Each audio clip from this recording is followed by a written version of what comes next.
कैसे मिला गया। राजा के यहाँ बुध का जन्म हुआ। पिता ने ज्योतिषियों को बुलाकर भविष्य पूछा। उन्होंने कहा, या तो यह सम्राट होगा और या यह साधु होगा। एक तरह से देखा जाए तो सच्चा सम्राट भीतर से साधु ही होता है। जब ज्योतिषियों की भविष्यवाणी राजा ने सुनी तो वे घबरा गए कि मेरा बेटा साधु हो जाए, ऐसा ठीक नहीं होगा। राजा ने पूछा, कोई उपाय बताएं, क्योंकि मैं चाहता हूं कि राजा का पुत्र राजा ही बने। ज्योतिषियों ने कहा कि इसका लालन पालन व पूरा जीवन बड़ी सावधानी में बिताना होगा। अर्थात आपका पुत्र सिद्धार्थ कभी किसी बूढ़े व्यक्ति को ना देखे, कभी किसी बीमार व्यक्ति को ना देखे और कभी किसी मरे हुए व्यक्ति को ना देखे। जब तक ऐसा होगा तब तक वे राजा ही बने रहेंगे। अगर ऐसा नहीं हुआ तो वे साधु बन जाएंगे। राजा शुद्धोधन ने अपने पुत्र सिद्धार्थ के लिए बढ़िया से बढ़िया बड़े बड़े महल, अच्छे से अच्छा भोजन, दास दासियां और खाने पीने के सामान आदि वस्तुओं के ढेर लगा दिए। पिता ने पुत्र को सुख सुविधाओं में इतना उलझा दिया कि उसे बाहर का संसार याद ही नहीं आया। शुद्धोधन ने समझ लिया कि अब इतने सुखों के साथ सुखों के आगे साधु बनने का प्रश्न ही नहीं उपस्थित होता है। वे निश्चिंत हो गए। राजा शुद्धोधन ने बिल्कुल पक्की व्यवस्था कर रखी थी कि उनका पुत्र सिद्धार्थ जीवन में कभी भी वृद्ध, बीमार, मृतक व्यक्ति को देख ना सके, क्योंकि वे अपने पुत्र को खोना नहीं चाहते थे। ऐश्वर्य और सुख सुविधाओं में बीत रहा था जीवन। उनके जवान होने पर एक सुंदर कन्या यशोधरा से उनका विवाह हो गया। विवाह हो जाने पर शुद्धोधन की आधी चिंता मिट गई। अब तो शादी हो गई है, अब कहाँ जाएंगे, अब कहाँ जाएगा। अब तो मेरा पुत्र बंधन में बंध गया है, अब उसके कहीं जाने का कोई सवाल ही नहीं उठता। एक वर्ष बाद बेटे का भी जन्म हो गया। उसका नाम राहुल रखा गया। अब राजा शुद्धोधन को बिल्कुल पक्का विश्वास हो गया कि अब यह कहीं नहीं जा सकता। एक दिन सिद्धार्थ ने कहा कि पिताजी, आज तक मैंने कभी अपनी राजधानी नहीं देखी, आपकी आज्ञा हो तो आज मैं देखाऊं। राजा ने कहा, हाँ हाँ अवश्य जाओ, अपना शहर देख कर आओ। एक सारथी को भी साथ में भेजा।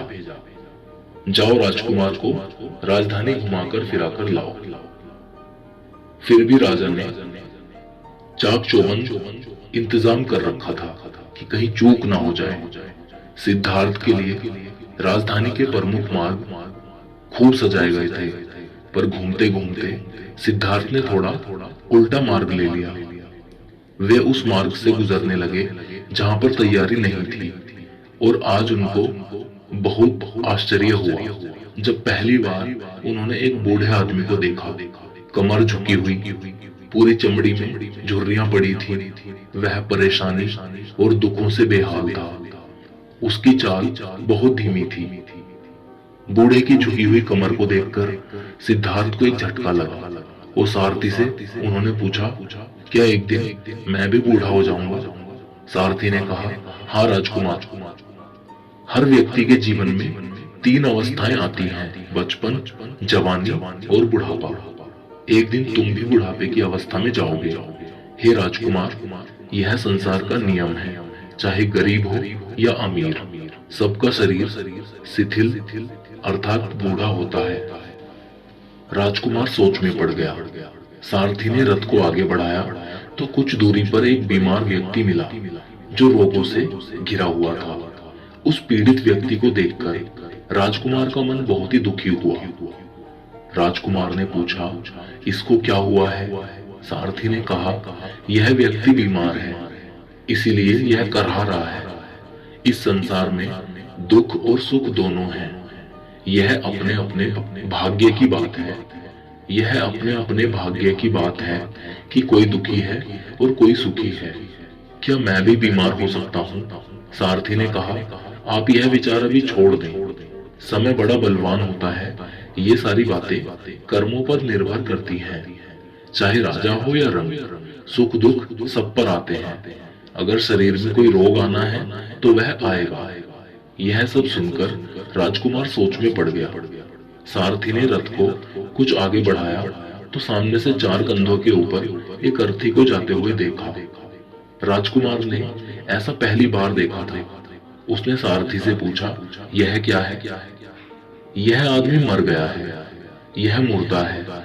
जो व्यक्ति मर जाता है उसको बांधकर शमशान भूमि में ले जाते हैं, फिर वहां पर उसे जला दिया जाता है। राजकुमार ने कहा, क्या सबको मरना पड़ता है? हाँ, सबको मरना पड़ता है। यह मृत्यु लोक है। जो जन्म लेता है उसे कभी न कभी अवश्य ही मरना पड़ता है। तो इसका मतलब यह हुआ कि ठीक इसी तरह से एक दिन मुझे भी मरना होगा। मेरी देह भी मुर्दा होगी और मुझको भी 4 कंधों पर उठाकर ले जाया जाएगा। मुझको भी ऐसे ही रस्सियों से बांधा जाएगा।